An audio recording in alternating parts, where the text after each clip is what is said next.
നമസ്കാരം. ആദ്യം രണ്ടു വാക്ക് സംസാരിച്ചിട്ട് വിജയാഘോഷത്തിലേക്ക് കടക്കാം എന്ന് തോന്നുന്നു. നമസ്കാരം. എപ്പോഴും സിനിമ വിജയിക്കുമ്പോൾ ഇവിടെ വരുന്നതും പ്രത്യേകിച്ച് മോൾ ഓഫ് ട്രാവൻകൂറിൽ വരുന്നതും ഇവിടെ ഒരു സായാഹ്നം അടിച്ചു പൊളിക്കുന്നതും കേക്ക് കട്ട് ചെയ്യുന്നതും ഒക്കെ സിനിമ സക്സസ് ആവുന്നതിന്റെ ഭാഗമാണെന്ന് വിചാരിക്കുന്ന ഒരാളാണ് ഞാൻ. എന്തെങ്കിലുമൊക്കെ കാരണമായിട്ട് എപ്പോഴും ഇവിടെ വരാനും നിങ്ങളെയൊക്കെ കാണാൻ പറ്റുന്നതിൽ ഒരുപാട് സന്തോഷം. പിന്നെ ആഭ്യന്തര കുറ്റവാളി എന്ന് പറഞ്ഞ സിനിമ ഇപ്പോൾ രണ്ടാമത്തെ ആഴ്ചയിലേക്ക് കടന്നു. ഇനിയും കാണാനുള്ളവർ തീർച്ചയായിട്ടും തിയേറ്റേഴ്സിൽ തന്നെ പോയി കാണണം. ഇപ്പോഴും തിയേറ്റേഴ്സിലൊക്കെ ഉണ്ട്. നമുക്കായി മാറ്റി നിങ്ങളോട് എല്ലാവരോടും നന്ദി പറയുന്നു. അപ്പോൾ കേക്ക് കട്ട് ചെയ്ത് നമുക്ക് ഇതെല്ലാം കൂടെ ആഘോഷിക്കാം.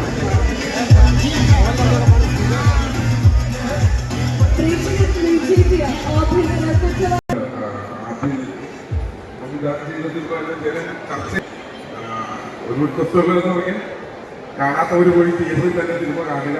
ഒരു ഇതിന് വലിയ വിജയം ചെയ്തില്ല കൂടെ.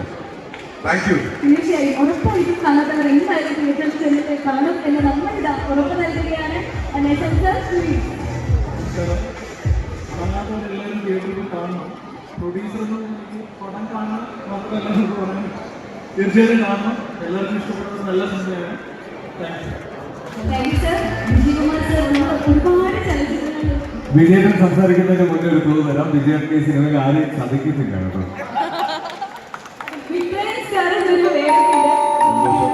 സന്തോഷം. അതായത് ആ സിനിമയെ ആദ്യമായിട്ട് അല്ലല്ലോ ഞങ്ങൾ തൃശ്ശൂർ പേര് കൊടുത്ത സിനിമ. ഇപ്പം നരസിംഹമായിരുന്നാലും വലിയേട്ടനായിരുന്നാലും വേഗമായിരുന്നാലും അതൊക്കെ കഴിഞ്ഞിട്ട് ആ സിനിമ ഇപ്പം നമുക്കറിയാം ഒരു സേഫ് സോണിൽ പോയിക്കൊണ്ടിരിക്കുന്ന ആളാണ്. അദ്ദേഹത്തിൻ്റെ സ്ക്രിപ്റ്റ് സെലക്ഷൻ വളരെ മലയാളികൾക്ക് വളരെ നല്ല നല്ല നല്ല അനുഭവങ്ങൾ നൽകുന്ന സിനിമയാണ്. കൃഷ്ണനാണ്ടായിരുന്നാലും ജയകാര്യപ്രമായിരുന്നാലും ശരി, സ്ക്രിപ്റ്റ് സെലക്ഷനിലുള്ള പുള്ളിയുടെ ഒരു പാഠവും അത് പരക്കെ ചർച്ച ചെയ്യപ്പെടുന്ന ഒരു കാര്യമാണ്. കാരണം പുതിയ പലരും അവിടെയാണ് തട്ടിയിരിക്കുന്നത്. ഇപ്പോൾ ആഫ്രിക്കയെ സംബന്ധിച്ചത് തീർച്ചയായിട്ടും അതൊരു വലിയ ഒരു ഇത് തന്നെ ആയിട്ടായിരുന്നു. അതുപോലെ തന്നെ ഈ സിനിമയുടെ സംവേദനം എന്ന് പറയുന്നത് എന്ത് സംവേദനം പ്രൊഡ്യൂസർ നയിച്ചാണ്.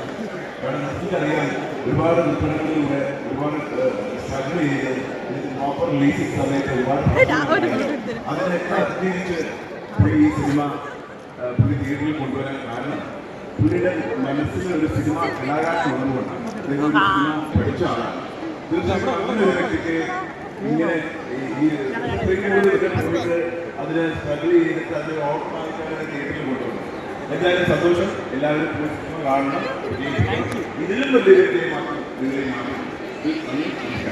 വീഡിയോ ആണ്. ഹായ്, നമസ്കാരം.